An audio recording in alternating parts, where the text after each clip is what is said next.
Hello दोस्तों। अब तक हमने मापनी क्या होती है उसके बारे में जाना, मापनी के प्रकार कितने होते हैं उसके बारे में जाना। उसके बाद में सबसे जो इसमें प्रमुख मापनी होती है वो होती है आलेखी मापनी या रेखीय मापनी के प्रकार। उनमें से पहला है कि साधारण मापनी या सिंपल स्केल। सिंपल स्केल कैसे बनाना है उसके बारे में आज हम चर्चा करेंगे। हम देखते हैं कि कुछ जो आदर्श मापनी होती है, एक आइडियल स्केल होता है, उसको बनाने की कुछ दशाएं होती है, उसके कुछ नियम होती है, उसकी कुछ शर्तें होती है। सबसे पहले हम उस पर चर्चा करेंगे, उसके बाद में हम मापने के बारे में, जो साधारण मापने उसके बारे में बताएंगे। सबसे पहले है कि स्पष्टता होनी चाहिए। मापनी ऐसी होनी चाहिए जिसे हम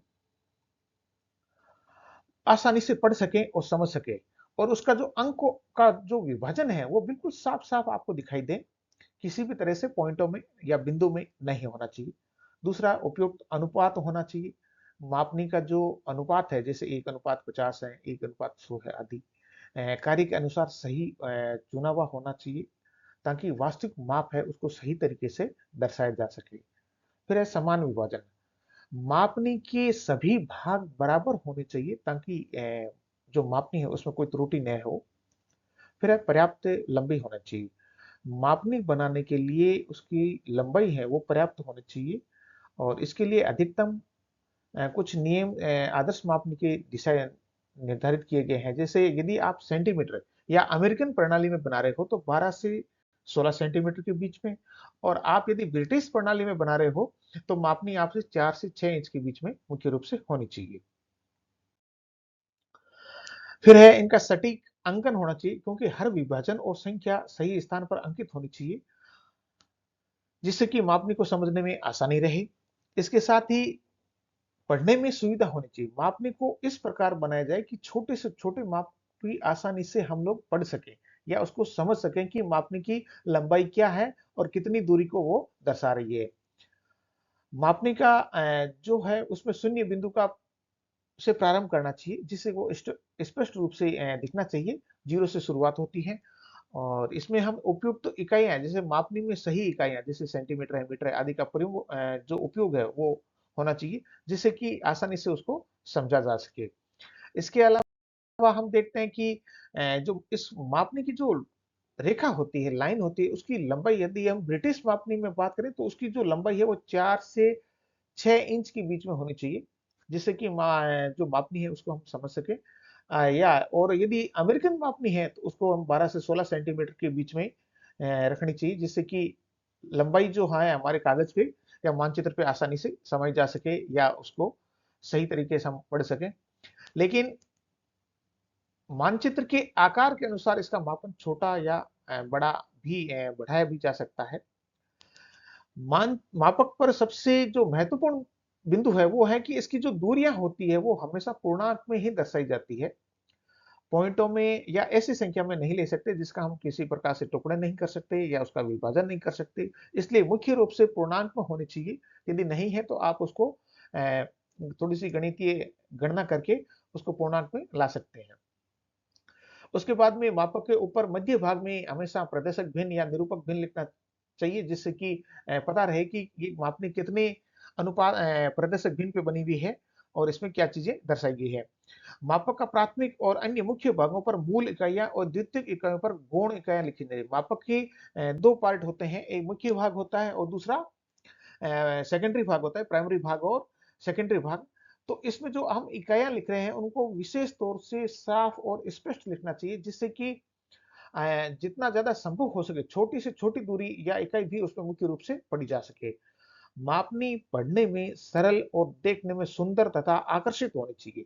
मापनी बिल्कुल साफ सुथरी, सरल होनी चाहिए, देखने में सुंदर होनी चाहिए, आकर्षित होनी चाहिए, और बिल्कुल बारीक पेंसिल से बनी हुई होनी चाहिए, जिससे कि इसको देखने पे बिल्कुल साफ सुथरी और अ, आकर्षक नजर आए। फिर हम बात करते हैं इसकी जो परिभाषा है, जिसको मैंने पहले भी दिया है।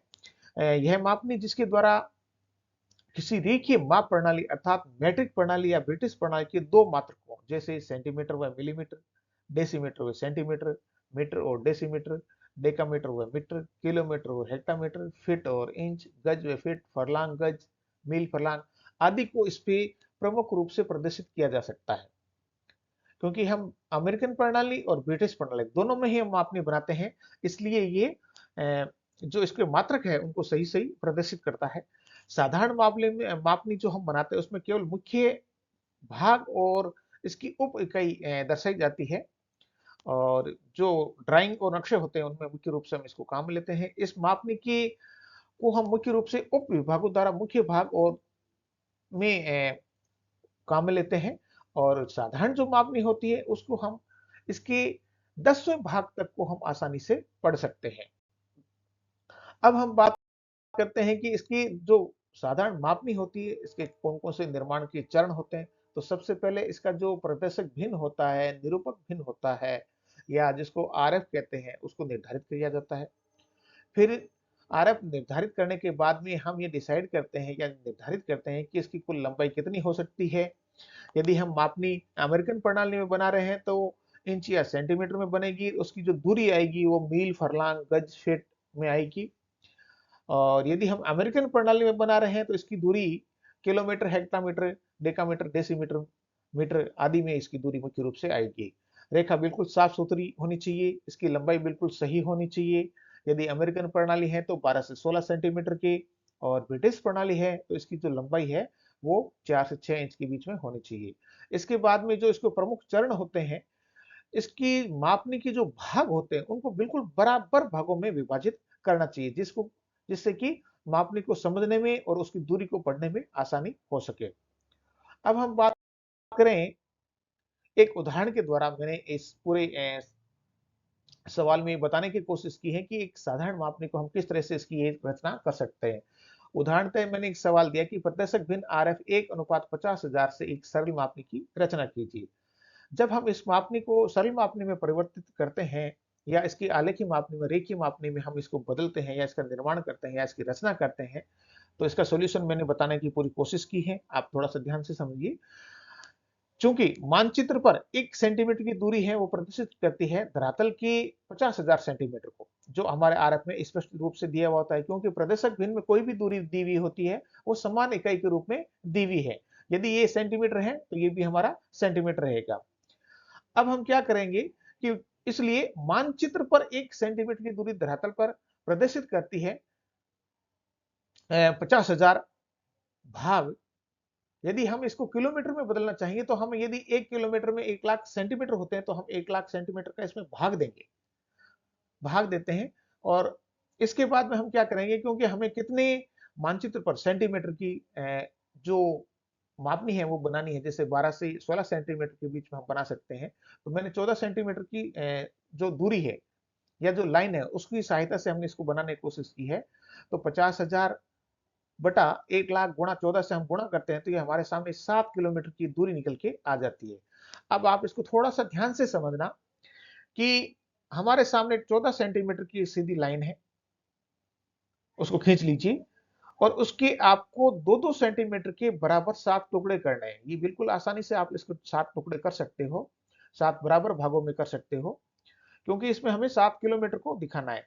तो मैंने इसके 7 टुकड़े किए 2-2 सेंटीमीटर में, और इसको मैंने समझने की कोशिश की है। जैसे आप इसको देखोगे कि 1, 2, 3, 4, 5 और 6। सबसे पहले मैंने इसको यहाँ 0 लिखा है जो थोड़ा सा दूर रह गया है। इसके बाद में 1 हो गया, ये 2 हो गया, ये 3 हो गया, ये 4 हो गया, ये 5 हो गया और 6। इसका ये है प्राइमरी भाग, ये मुख्य भाग है जिसको मैंने दर्शाया, और इसका ये सेकेंडरी भाग है। सेकेंडरी भाग के और भी टुकड़े हो सकते हैं, क्योंकि हम पॉइंटों में नहीं बनाते हैं, मापनी पूर्णांक में ही बनती है, इसलिए मैंने इसके ज्यादा टुकड़े नहीं किए। और जो इसका प्रत्येक भाग है जो इसको 1 किलोमीटर की दूरी को दर्शा रहा है, इसलिए हम समझ सकते हैं कि इस तरह से हम मापनी जो दूसरी होती है इनकी हम आसानी से रचना कर सकते हैं।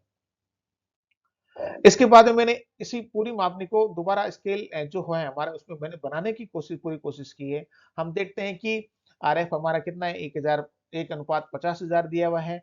दूरी हमने कितनी ली है, दूरी हमारी 7 किलोमीटर की आई थी, तो 6 किलोमीटर के इसके मुख्य भाग हो गए, और 1 किलोमीटर का इसका द्वितीयक भाग हो गया, सेकेंडरी भाग होगा। इस सेकेंडरी भाग के हम और छोटे टुकड़े कर सकते हैं, जिसको हम आसानी से समझ सकते हैं कि और कितनी छोटी दूरी तक हम इसको समझ सकते हैं या जान सकते हैं। इस तरह हम देखते हैं कि एक साधारण मापनी की रचना हो जाती है, जिसमें हम किसी भी भाग के इस साधारण मापनी में एक दूरी के 10वें भाग तक को हम मुख्य रूप से पढ़ सकते हैं। तो ये एक आज साधारण मापनी थी। अगले वीडियो में आपको समय मापनी की रचना करके बताऊंगा कि किस तरह से समय मापनी की रचना होती है। तो आप मेरे वीडियो के साथ कंटिन्यू बने रहिए। मेरे वीडियो को लाइक एंड सब्सक्राइब कीजिए। धन्यवाद। Thank you.